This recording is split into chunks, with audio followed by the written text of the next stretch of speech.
aleykum salam Diawara Pro. Diawara production ando baraji. Nke to on dikko hanu gorlak kenyani nga. Isare 1972. Ndi l'école ndebari gorlak. Ke fa le ndak selba bi après ndak knockshot. Yo mbaki ngenyi men ndebari français. Yo nga ki sanke be lenki gamana ko ngajange ndagri kara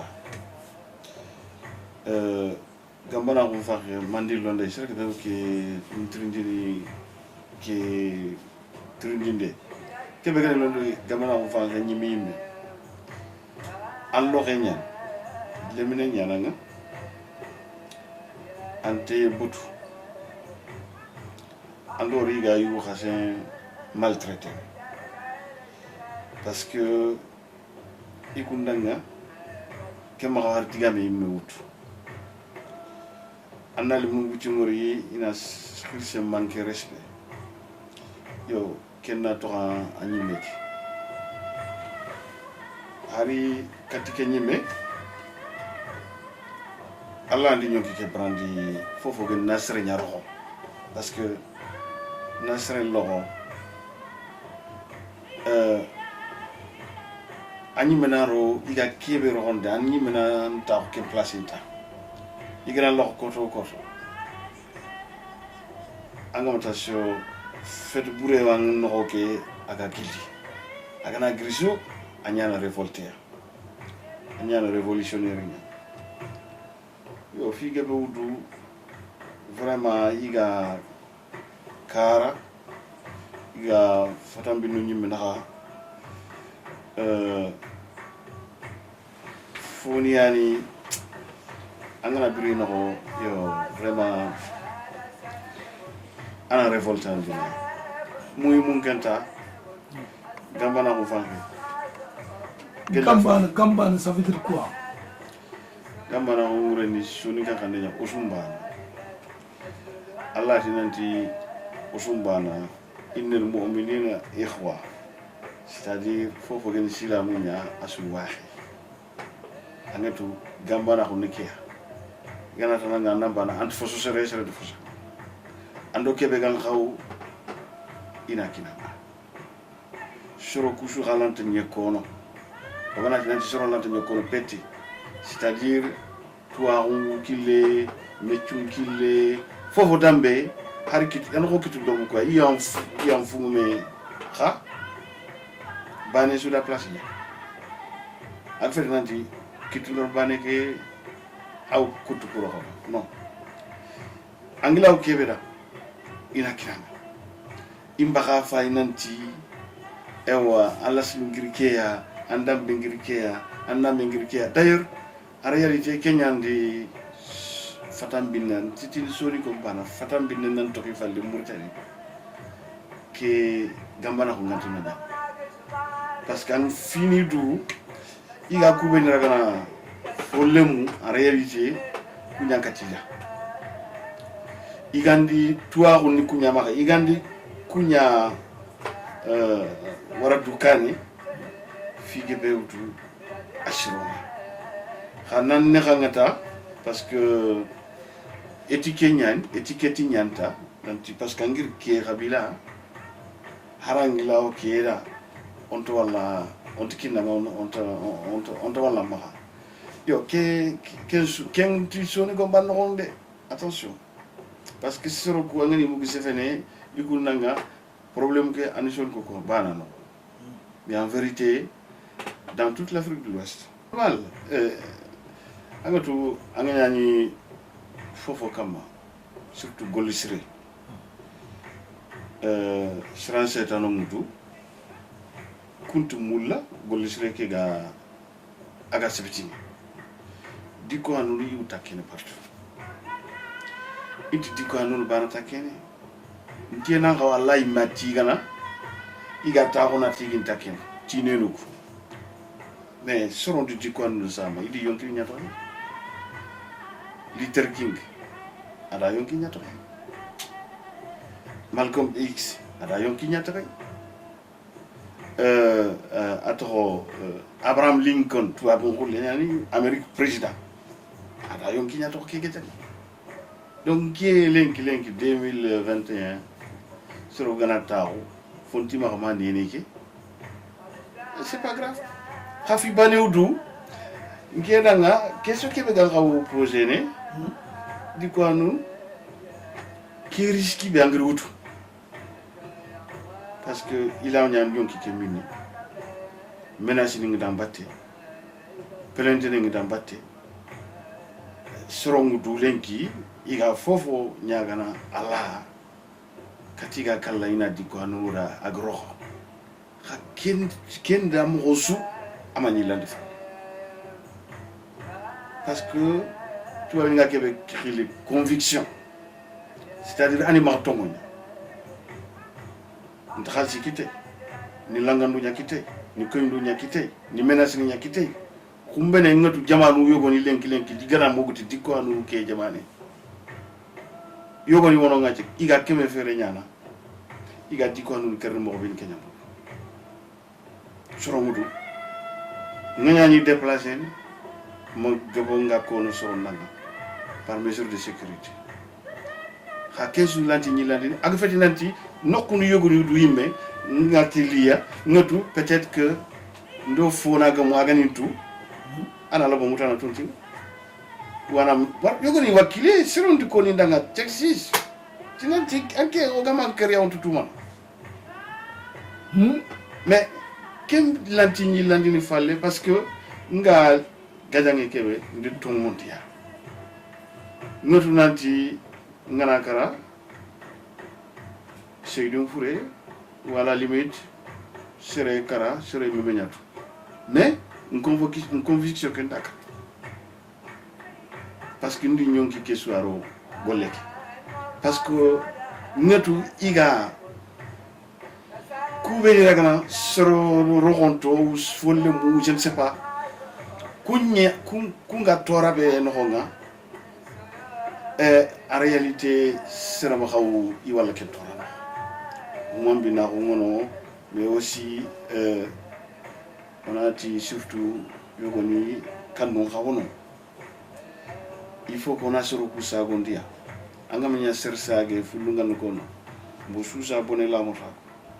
serebe ga kan bonenya antu dukit nkisima ya rahmu sambadanyo kataga kala atindanga nkisimere andi jomum mur an koray atu boné mur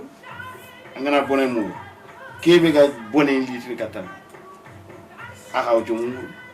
kembi nana xana ni donc muy munta nga ke ga ngi be ndisi mana ketke kumenya yogoni xani mana nanti on xalsi ni ma fité nda sumu di ko mene ani gambana ko soro ku katiya ko nya ana xalsi nya kita ou ani tore nya mu ou je ne sais pas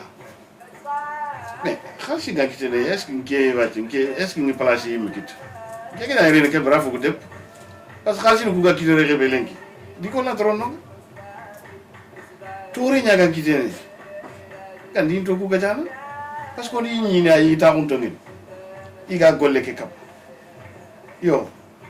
donc Diawara production oui planteni ngare ke ba tini presque planteni nati makap agatu yogoni simana nanti kubeni ga murtani inu kumbana murni giron kusu non hari yare ngara ke belenki ligne bi plante e anatu khati igana plante andina bure nyarode convocation di nyemene ewo nge gara ke belenki ni Lyon do pari la como 4 km nanda ganna Lyon Paris 1000 km a golnyanki tunda Renaissance, c'est-à-dire an ko age sare ta filande donc ke kitab tan ni xawono au président ke debere kitabu fil debere bane adi jopati Mauritanie comment ko kia la Mauritanie et les difficultés de l'abolition de l'esclavage. Mauritanie comment on ganti tilwa yimedo anga tu ndua kam Mauritanie bon yo nga digame ke nyamana rebe keni lenki ngala tigan wakatiri nyasi monamba nani kabana alhamdulillah lenki gorlakh gambana ko ewa asigi duna sudwori itina hanu siti inya yu goro idutu kending ke arinya ko ariata anya ke makadanga yimrangute parce que a fogebe ngi telu no ko be tina si abana ni men serent labat le garu lenki ewo duna suwet nan timbana fe kedin ke baga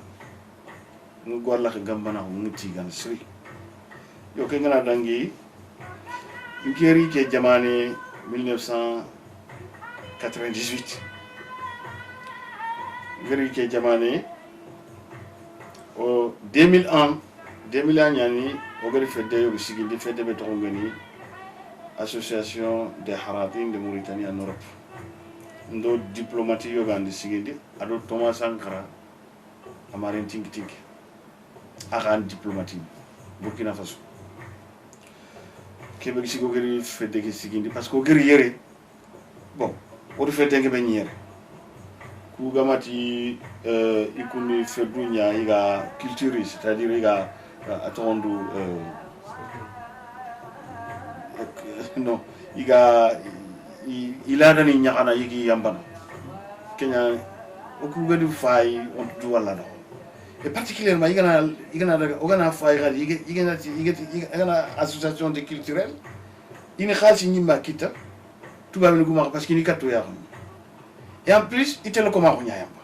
bitram buduro yo kta o gisimme o tuba ci ona ki association roere ona ko duna sunanti Mauritanie khabila yo wono igi khili le harati en plus gabo ke ni yama mais tunanti arbu fe shirakhulu fe yanga bu shirakhulu ku ha shirakhulu ku dira ko komonya inabunya igol nyantiya donc on a tout une dunanti ke khabila be fatam bi ngani gati ni daga haratin ini shirakhulu ku maha ikitunya ini ma ri komonya shirakhulu ku ha ili fatam bi kutu ku ha ili dominer kiakam yoti ogana